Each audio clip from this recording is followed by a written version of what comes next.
welcome back to the channel. I'm Mr. Sensible. Hope you got yourself all ready and comfortable. Today we're going to look at Mr. Eric Hovind, son of Kent Hovind, preacher and ex-prisoner who had been sentenced to 10 years for $600,000 worth of tax evasion or tax fraud. Anyway, Eric is carrying on in his father's footsteps with the preaching and the like. And on his channel, he's actually answering some questions from some of the viewers. So I thought we'd tackle one of those. Mr. Eric Hovind is going to tell us about indoctrination. But just before that, I'd just like to say a big thanks to my patrons. My wonderful patrons: Bernard Godfrey, Elizabeth Schneider, Frank Kelly, Frederick Sigard, John Calvin Hobbs, Mick Farnham, Mitch Goldstein, Simon D, and Steve Pleggy. Thank you all very, very much.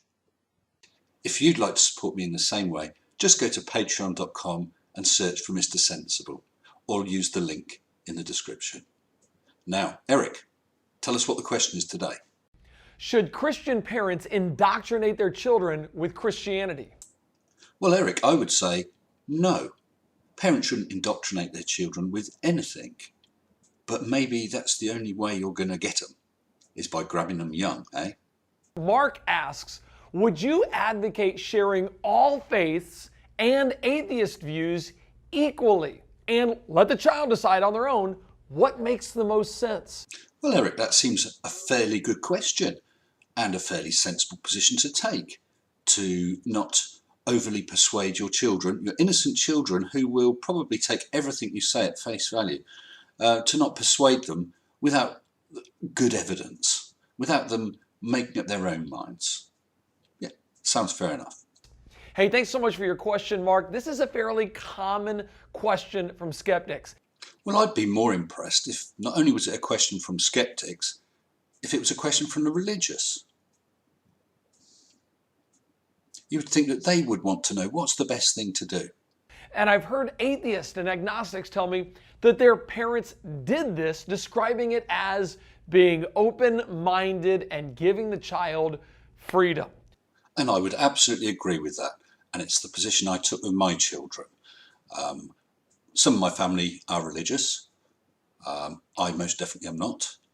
So what we did was we told the children about both religion and atheistic point of views. And the children, when they were very young, did actually go to church. And once they decided they didn't want to go, they had to give a good reason. Not just, oh, I don't want to go, I'm tired and it's Sunday. No, they had to give a good reason. Well, why? And then when they were able to say, well, I don't believe this because of X, Y, and Z, that was fair enough. So not only was I was open with them to the extent that I let them make a real choice. A real choice. And I think that's the best thing you can do for your children. Not force them one way or another. And in fact, my eldest is a missionary and very much a Christian. My younger two children, both are not. I think that was pretty decent parenting myself. I do hear where you're coming from. However, I was waiting for the but, and I know why there's a but as well. There's a but there because if you let children make up their own minds, the danger is they're not going to follow your religion. this idea is not based on knowledge. Actually, this idea is based 100% on knowledge. I let my children make up their own minds based on the evidence that can be shown and how they accept that evidence. Surely you want them to come to, I hesitate to use the word, but the truth. And the truth can be evidenced. If you can't evidence something, what makes you think it's true? It's based on the lack of knowledge.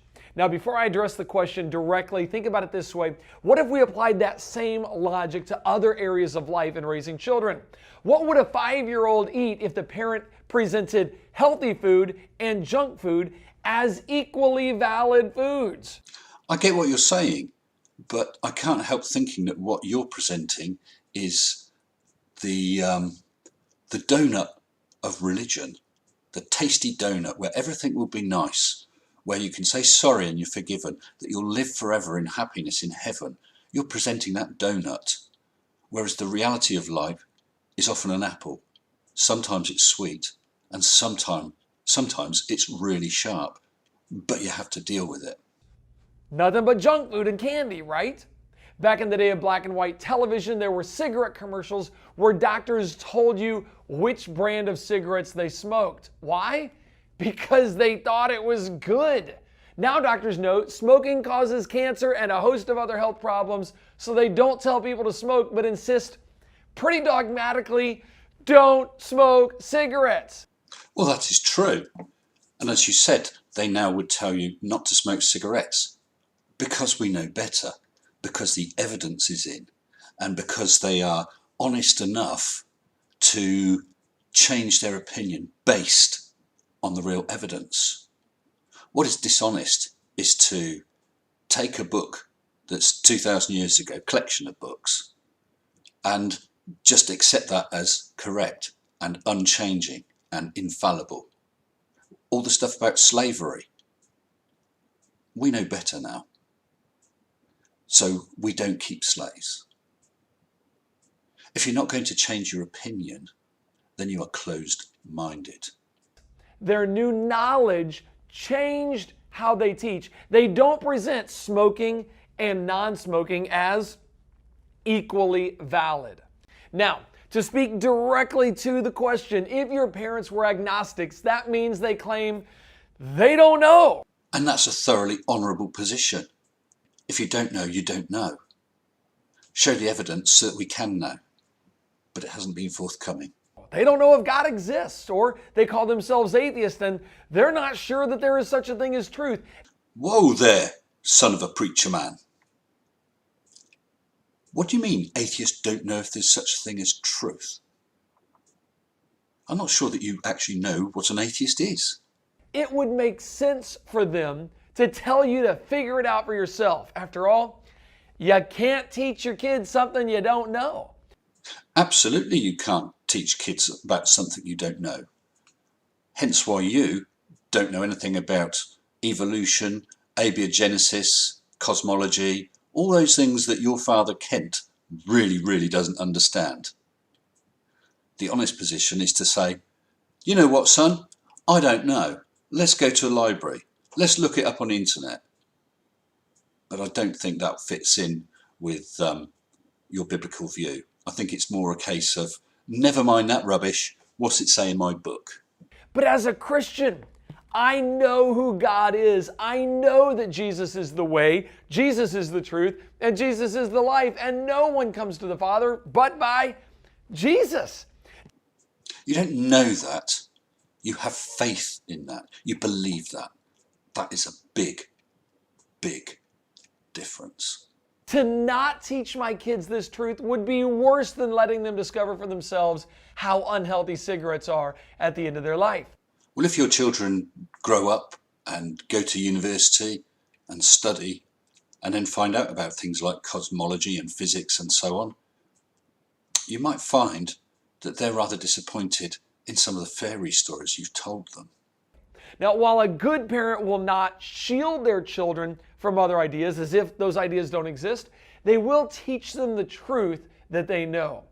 Truth is truth. It's not a truth that you know or I know. You're not entitled to alternative facts. There are no such thing as alternative facts.